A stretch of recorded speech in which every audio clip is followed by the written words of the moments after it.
May 1971, Israel and Egypt are in the state of ongoing confrontation. All of a sudden, Israeli air defense discovers two aircraft over the Sinai flying at high speed and altitude.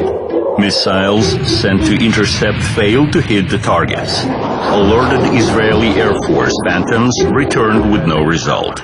The detected aircraft did not reveal any combat intentions and within minutes after an attempted attack over them left the Sinai airspace. Those were the brand new Soviet reconnaissance planes. Curiosity is a natural human feature. First air balloons and then airplanes significantly expanded abilities to have this curiosity satisfied.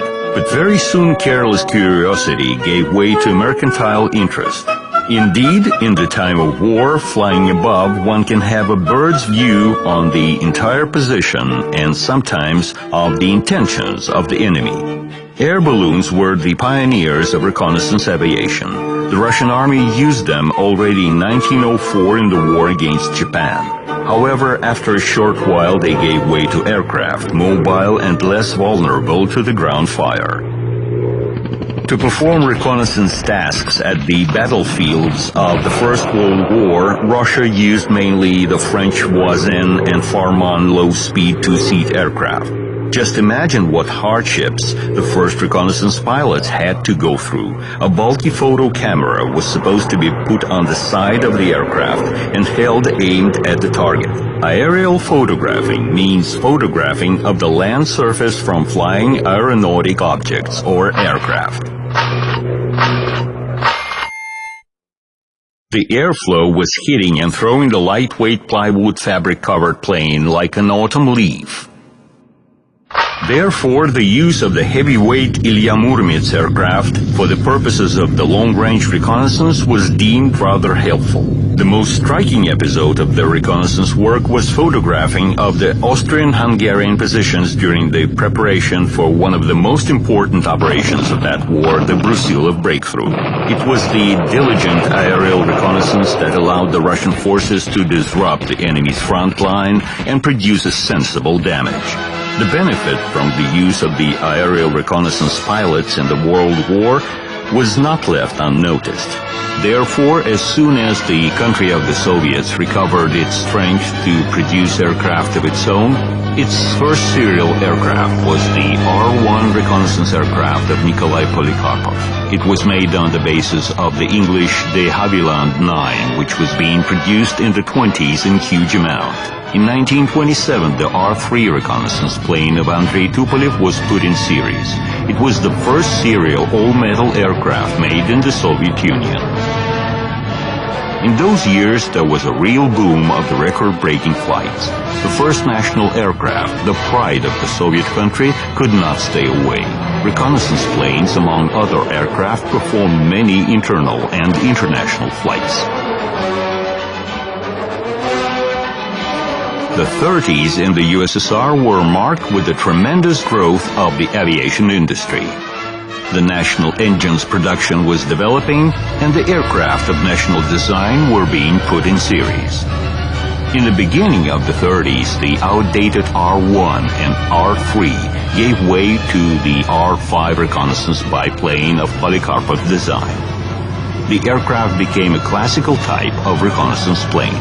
At the international contest of Tehran, it took the first place among the aircraft of such designation.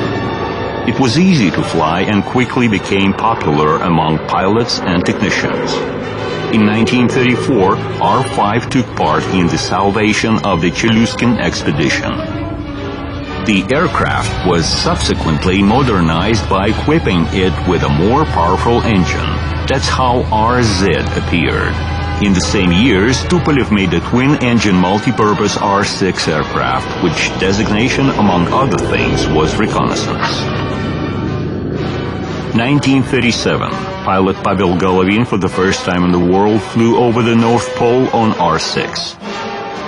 In 1936, in Kharkov, designer Iosif Neman created R-10 reconnaissance aircraft.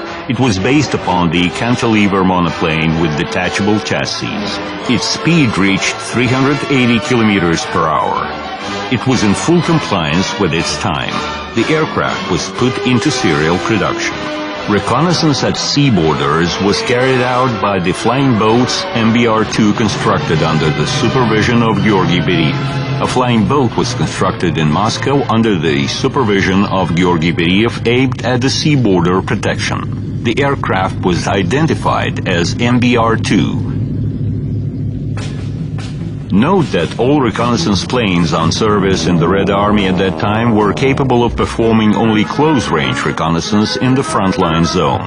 On the other hand, the Soviet military doctrine of that time assumed that the enemy will be destroyed with the help of heavy bombers acting in the enemy's deep rear. However, Air Force did not order aircraft for the long-range reconnaissance. For example, the qualities of the world-known AN-T-25, which could have become a good long-range reconnaissance plane, remained unclaimed. All issues with respect to the armed forces development were being resolved not in the course of the theoretical discussions, but through directives from above. In March 1939, speaking at a party congress, Defense Minister Voroshilov stated that together with the general quantitative growth of the air fleet, the light bombing, attack, and reconnaissance aviation was reduced to fold. Return to reality from the underestimation of reconnaissance happened quick enough, already after the first real test. In the Soviet-Finnish War, which started in the end of 1939, the Soviet forces, unsecured by the aerial reconnaissance, suffered huge losses from the smaller Finnish army. Entire divisions got into encirclements. Reconnaissance squadrons started to be immediately formed, equipped with the SB bomber, aircraft which were not at all made for reconnaissance, but capable of staying in flight for quite a long time. Experience of this brief war, which ended in March 1940, showed that reconnaissance is one of the most important elements in the preparation and conduct of military operations. Structural reformation started in the Air Force. Among other things, aviation units were formed for the performance of various types of reconnaissance, including the long-range one. They were equipped with the R-10 and the SB reconnaissance planes. In 1941, the SB aircraft was regarded as a temporary measure. Although it has significant altitude and range, this bomber had a lot of deficiencies. The main among them was its minor armament. Those aircraft were supposed to be substituted by Yakovlev II and Yakovlev IV. However, in reality, the latter appeared to be even less capable than the SB and quickly left the stage. The Soviet reconnaissance aviation was caught unprepared for a big war. Germany, on the contrary, long before the intrusion, Luftwaffe reconnaissance aircraft performed accurate research of the near-border regions of the USSR, offhandedly entering the airspace of this country. The real meaning of those flights became clear already in the first days of the war, when the German bombers destroyed a major amount of the Soviet aircraft, including reconnaissance planes located at the disclosed Soviet aerodromes. Therefore, data delivery on the troops' movements in the enemy's rear drastically reduced. The Red Army Command often hardly knew what kind of forces and in which directions were consolidated by the German army. In spite of the losses, reconnaissance crews worked day and night bringing information of the enemy, and thereafter everything depended on the work of the headquarters of the ground forces. Somewhere intelligence was quickly taken into account and troops were capable of countering the German troops' offensive. While in other places there was mistrust and intelligence was checked and rechecked, which in the quickly changing situation did not lead to success. In certain cases, commanders wanted to see only favorable reports, and if they did not comply with such willingness, they suspected occurrence of panic and threatened reconnaissance pilots with military tribunal. Aerial reconnaissance brings the most valuable and precise information. Aerial reconnaissance is a complicated and dangerous military art. Reconnoiter travels in the sky alone. He relies only upon himself. Hiding behind the clouds and using the sun as a cover, he comes from where no one expects him to come. He has just seconds at his disposal. Dashing over the target, he has to see everything, remember, take snapshots, and mark up the map. At that time, of all the aircraft suitable for such purposes, the most suitable was the Petlikov II frontline bomber. Understanding the importance of aerial reconnaissance, the Soviet command was intended to restore losses as quick as possible. However, by the beginning of 1942, the total amount of reconnaissance units in the Air Force of the Red Army, as well as the amount of trained crews, was still insufficient. The Petlikov II aircraft were insufficient even for the bomber units. Other types of aircraft started to be used for reconnaissance as well. For example, the Ilyushin-4 bomber, with photographing equipment installed, was turned into a fairly good long-range reconnaissance plane. During the Stalingrad battle, fighters used for the close-range visual reconnaissance and the Polikarpov II light bombers used for the night reconnaissance showed their best qualities. Looks like the Germans themselves taught the Red Army command how efficient aerial reconnaissance could be. Soviet soldiers knew for sure appearance of the frame, the German Focke-Wulf 189, over their positions did not mean anything good. The bombers flying after it would hit the targets with high precision. This aircraft had everything aimed at the most efficient performance of reconnaissance tasks, and first of all, the perfect overview from the cabin. Strong defensive armament and maneuverability made it a die-hard for the fighters. It was very difficult to hit the frame, and it was considered to be a big achievement among the Soviet pilots.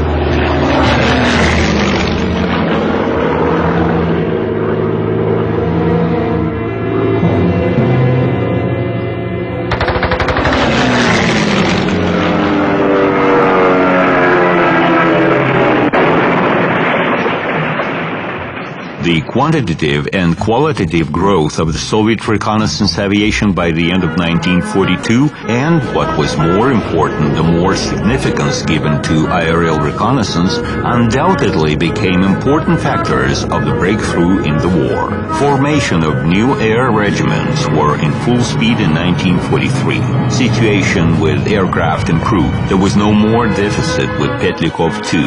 Ilyushin-4 and A-20 Boston and B-25 Mitchell American bombers sent over the Lend-Lease were performing reconnaissance flights. Every minute is precious. The country impatiently awaits intelligence. There comes Senior Lieutenant Kolesnikov. 10 minutes ago he was flying over the enemy's positions. He reports on what he had seen to Lieutenant General Hryukin and Major General Vikharev. Collection of intelligence in large quantities and its proper analysis allowed to timely disclose enemy's preparation for the general battle of 1943 at the Kurskaya Duga. While beginning from 1944, there was not a single offensive operation conducted without the prior diligent reconnaissance. Ilyushin-2 attack aircraft and fighters' reconnaissance modifications were mainly used for the close-range reconnaissance. The long-range reconnaissance was, as before, performed by Petlikov II and Ilyushin-4, as well as by the new Tupolev II bomber. Aircraft were equipped with photo cameras with the perspective aerial photographing. Perspective aerial photographing means terrain wideband photographing by several aerial photo cameras with different angles of tilt. The end of the war in Europe was marked by the Siege of Berlin. The downfall of the last fascist stronghold was preceded by a very detailed aerial photographing of the Berlin defense region by all the power and strength of aerial reconnaissance.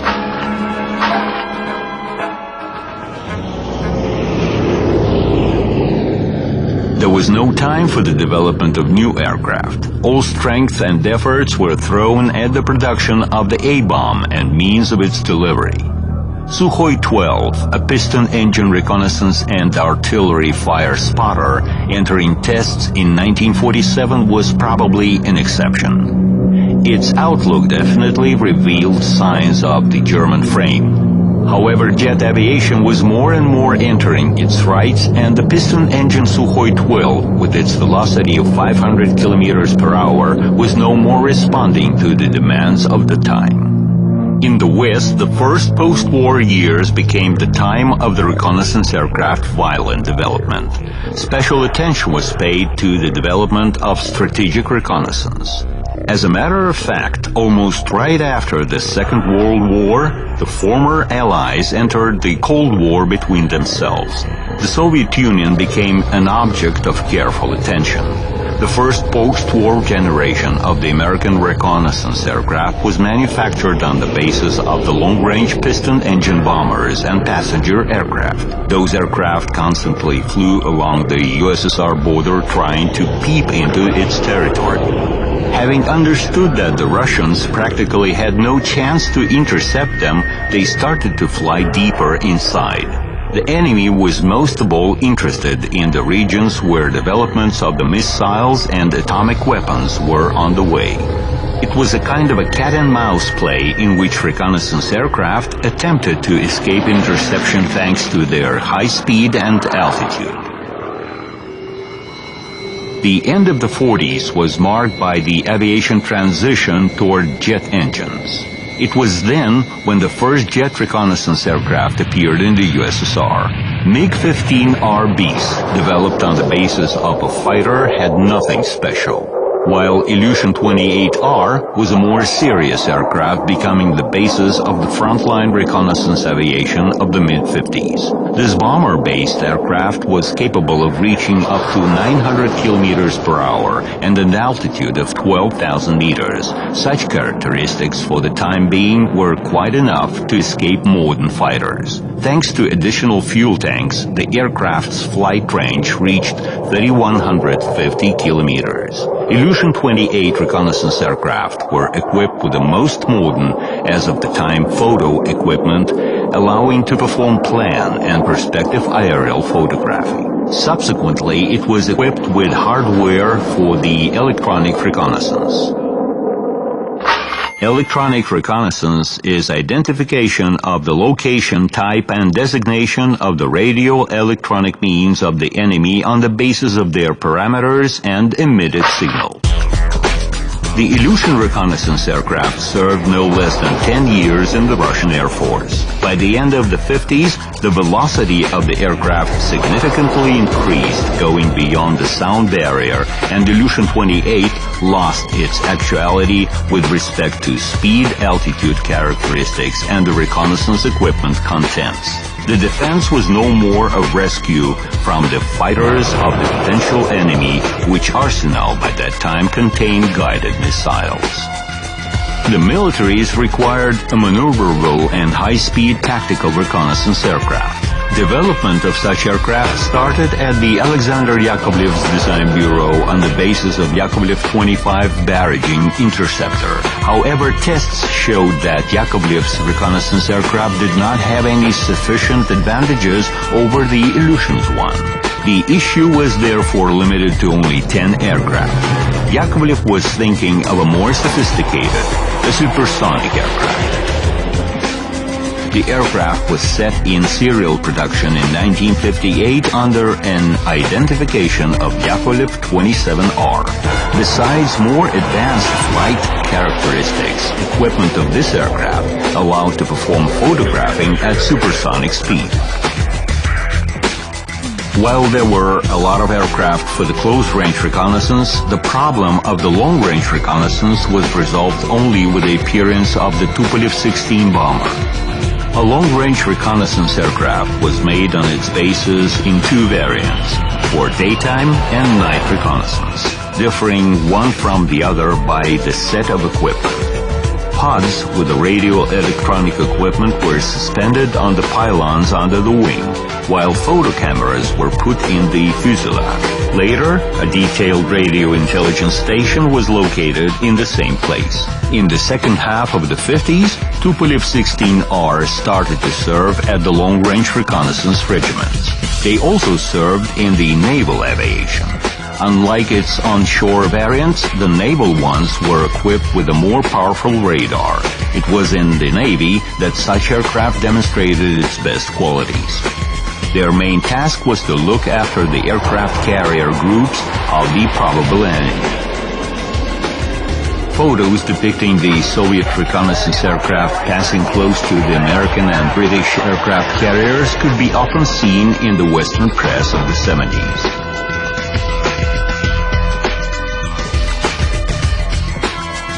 Carrying radio-electronic equipment, Tupolev 16R were used for the observation of the situation over the Soviet nuclear grounds. Radiological aerial reconnaissance means reconnaissance with respect to the character, range, and extent of the radiological contamination of the terrain and airspace. In summer of 1956, the Pavel Tsibin Design Bureau made a proposal to build a reconnaissance aircraft identified as the RSR. It was supposed to have unprecedented flight characteristics, altitude of 25,000 meters and velocity of 2,700 kilometers per hour, which were significantly exceeding characteristics of Tupolev 16. This conditioned the unusual form of the aircraft. The extent of originality appeared such that from the beginning of the development of the construction and the onboard systems of natural-size flying model had to be built. The aircraft underwent flight tests in 1959. However, when it came to the issue of putting the aircraft in serial production, the state policy accent was shifted toward missiles and many prospective aircraft developments were closed. The fate of the new reconnaissance aircraft had no continuation. It is clear that for the task fulfillment, the reconnaissance aircraft must stay invulnerable. Designers of Tupolev 16R made an accent on the speed and defensive armament. The American Boeing company took the same path in the course of RB-47 development. However, there were other reconnaissance aircraft capable of climbing to an altitude unreachable for the interceptors. They were the ones high-altitude armless spy aircraft, which from the end of the 50s caused continuous headache to the USSR leadership. The most known among them were the American Lockheed U-2 and Martin RB-57, as well as the British Canberra. The widespread wing enabled them to fly at an altitude of over 20 kilometers. In the second half of the 50s, several hundred episodes of the USSR border crossing by the NATO spy aircraft were registered annually. On May 1, 1960, the cat-and-mouse play was brought to an unhappy end for the Americans. The U-2 spy aircraft, piloted by Francis Harry Powers, was brought down by Soviet missiles. Цель приближается. Азимут 330. Азимут 335.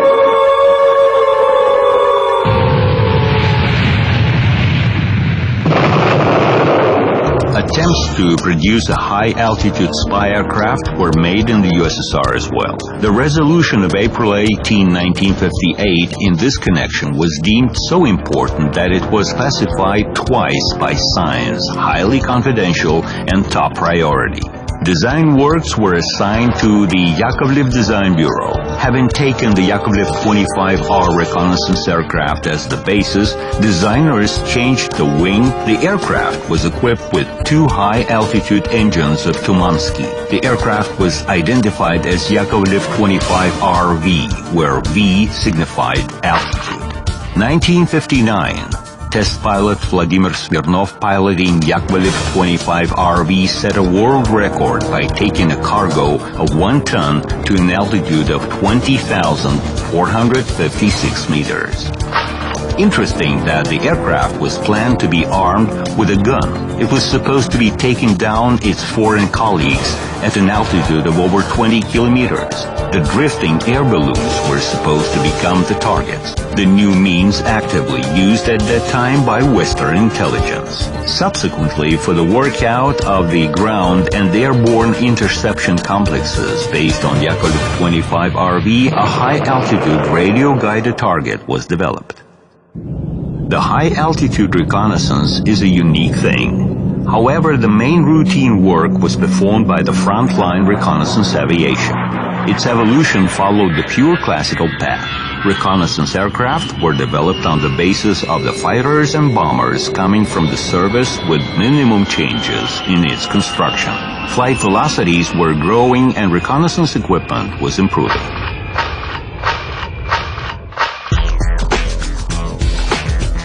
In the end of 1960, development of the Yakovlev 28R frontline reconnaissance aircraft started on the basis of the Yakovlev 28 supersonic bomber. The test sample construction was completed in 1962, and the first serial aircraft were issued in 1966.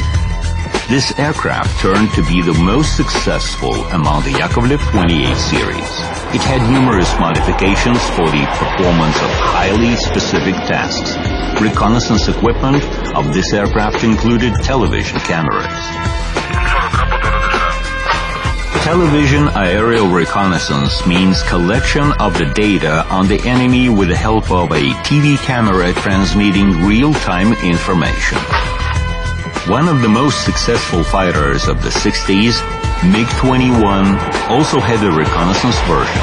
Equipment was located under the fuselage in a compact suspended pod.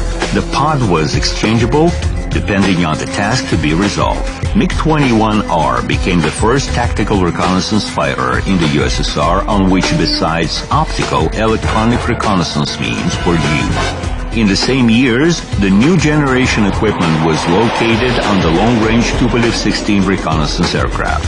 However, starting from the second half of the 60s, the altitude velocity characteristics of this aircraft became insufficient. In the long-range reconnaissance aviation, it was assumed to be substituted by Tupolev 22R supersonic aircraft. In practice, the new aircraft did not substitute but supplemented the Tupolev 16, and the aircraft of both types constituted the basis of the long-range reconnaissance aviation of the Soviet Union until the end of the 80s. The main task of Tupolev 22R was to exercise radio, electronic, and photo reconnaissance over the enemy's territory, as well as to track down naval units. This aircraft was being modernized throughout its entire service. New models appeared with a more updated equipment and expanded capabilities. For the range expansion, these aircraft were subsequently equipped with the in-flight refueling system. After the Caribbean crisis, the NATO Navy made its activity in the world wide waters more active.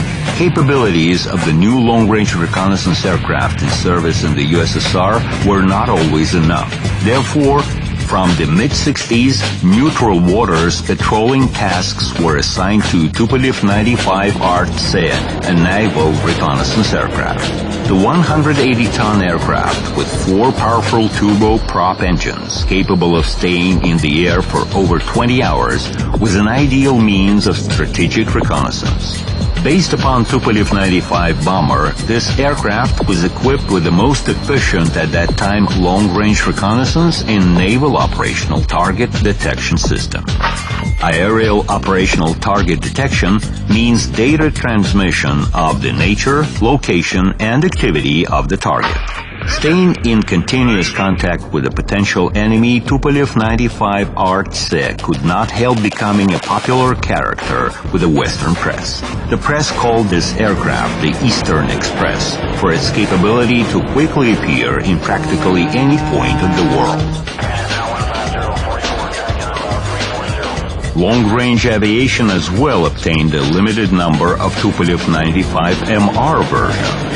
Equipped with powerful photo cameras, this aircraft within 20 hours can photograph almost the entire territory of Western Europe.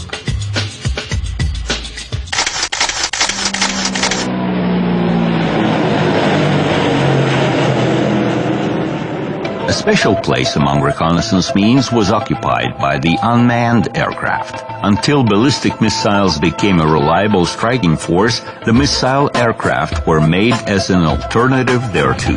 However, when the missiles obtained a full-fledged nuclear sword status, the missile aircraft immediately found a new job: reconnaissance.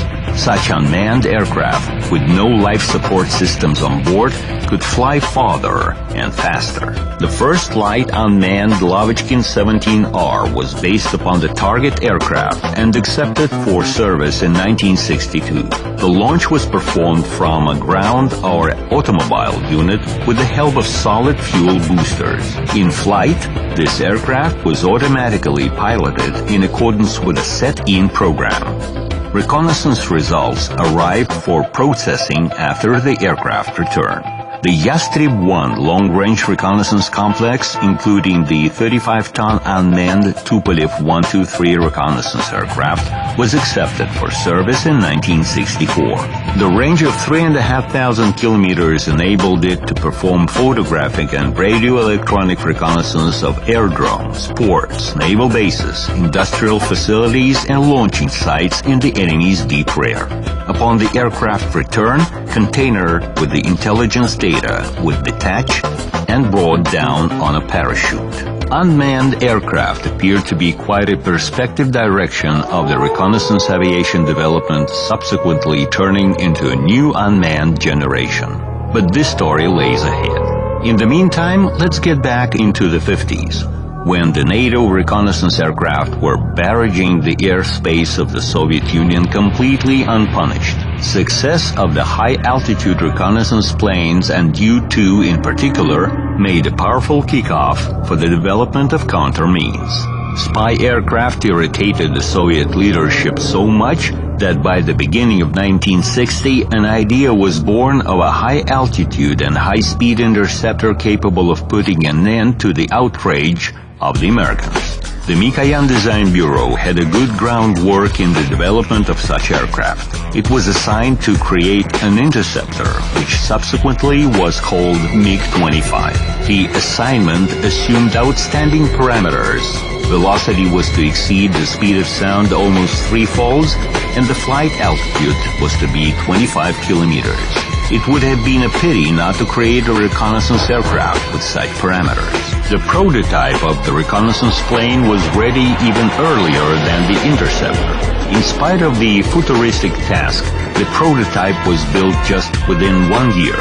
On March 6, 1964, test pilot Alexander Fedotov put the aircraft into the air. A lot of emerging problems had to be resolved in the course of tests.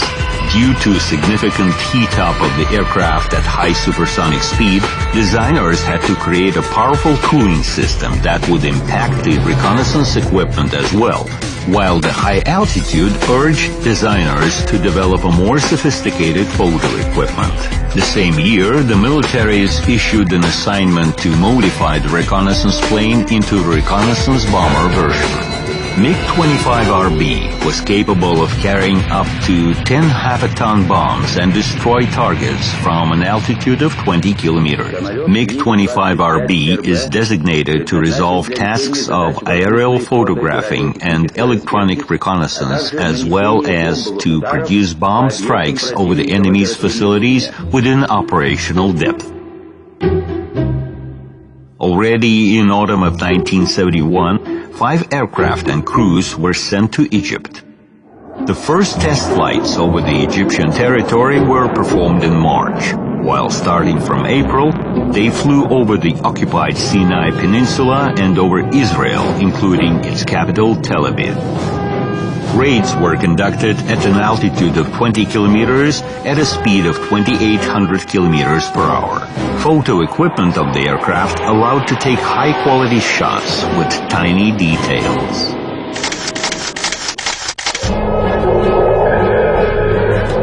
Several times, Phantoms were trying to intercept the MiGs, but they had no chance in catching up with the reconnaissance plane. neither the Hawk air defense missile complexes in service at the Israeli army.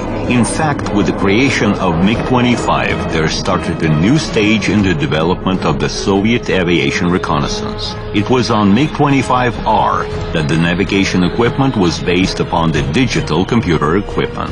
Reconnaissance complex of the aircraft allowed to perform control over a large area, determine geographical coordinates of the target with high precision, and perform real-time data transfer. Potential of the MiG-25R construction enabled to use it as a basis for the development of numerous reconnaissance planes versions. They were entering service together with the upgrade of the reconnaissance equipment. Radar reconnaissance tasks shall be performed with the help of the Sabля side-looking station. The Sabля station is designated to obtain intelligence through mapping the territory. The Sabля station operation is performed entirely from the Pelling DM complex, linking the obtained mapping to the topographic map. The Middle East events allowed to test the aircraft in real combat conditions. However, MiG-25 was not the only one possessing outstanding characteristics. By the end of the 50s, having sensed that the Soviet countermeasures against the low-speed U-2 will soon be found, the U.S. government ordered Lockheed to produce not only a high-altitude but a super-fast strategic reconnaissance plane. The plane was called SR-71 and named the Blackbird. Fantastic look of this aircraft coincided with the no less fantastic flight characteristics. Altitude of over 25 kilometers and speed of 3,200 kilometers per hour. With such characteristics, it was practically invulnerable for the Soviet interceptors. The cat-and-mouse play reached a new level. Although Americans stopped flying into the Soviet airspace, the U-2 scandal of 1960 was still memorable. Besides, it was not clear about the stage of readiness of the new Russian high-speed interceptor and about how far was the progress in the Soviet air defense missiles. Therefore, both the American SR-71 and the Soviet MiG-25R for many years performed reconnaissance tasks flying mainly along the contact borders of the two world systems, the capitalist and the socialist. As of today, SR-71 remains the fastest aircraft in the world. Its speed record of 3,529 kilometers per hour has not been surpassed. MiG-25 also has several absolute records. For example, no existing aircraft can beat its record of climbing to 37,650 meters. The main path of the reconnaissance aviation development consisted of two components: evolution of aircraft and evolution of the reconnaissance equipment itself. As to the first component, this or that successful aircraft construction of other designations were taken to serve for reconnaissance purposes. For example, civil aircraft having one feature important for reconnaissance: a spacious fuselage to host equipment and operators, as well as significant flight endurance. Americans, for example, have developed a number of wide designation RC-135 reconnaissance planes on the basis of the passenger Boeing 707. In the Soviet Union, the military cargo Antonov 12 and the passenger Ilyushin 18 made the basis for different types of reconnaissance aircraft. The reconnaissance version of the Ilyushin's airliner was identified as Il-20. The civil Antonov 30 aircraft, which main designation was to perform mapping, could also be used as a military photo reconnoiter. Beginning from 1981, Antonov 30 was used in the military action in Afghanistan. It performed visual surveillance and targeting for the combat aviation, photographing of the bomb and strike regions and spots of the airborne troops landing, as well as to rescue the hit aircraft and helicopters. As before, for tactical reconnaissance, aircraft with minimum refurbishment were used. Thus, Sukhoi 17M3R and 17M4R, built on the basis of the fighter bombers of the end of the 70s, Those aircraft proved their efficiency during the Afghan War. Another reconnaissance aircraft of the Sukhoi Design Bureau appeared in 1980, when at a certain loop of progress, both in the Soviet Union and in the West, there started development of the aircraft capable of performing combat tasks at low and critically low altitudes. At such flights, aircraft stood long unnoticed by the enemy's radars. With the appearance of the Sukhoi 24 frontline bomber adapted for the activities at low altitude, its reconnaissance modification Sukhoi 24MR was developed. This aircraft can carry out tasks day and night in any weather in a wide range of altitudes and velocities under conditions of the enemy's radio-electronic jamming. All delivered and transmitted intelligence is used consistent with the navigating flight parameters. Another form of reconnaissance to which aviation had direct relation was the radar early warning. The radar early warning is detection of the flying aircraft and on-ground targets with the determination of their characteristics and coordinates at a distance of up to 1,000 kilometers. In the mid-50s, there emerged the problem of protecting the northern borders of the USSR, the direction of the most probable US attack. Construction of a network of ground radar stations within a short period of time at such a long range seemed unrealistic. The way out was in the establishment of the airborne radar surveillance. Work started in 1958. The aircraft development was assigned to the Tupolev Design Bureau. Tupolev 114 airliner with its voluminous fuselage was selected as the carrier. The antenna dimensions, conditioned by the signal power consumption, did not allow to locate it inside the aircraft. Therefore, it was mounted on top of the fuselage in a disc-shaped pancake cover of 11 meters in diameter.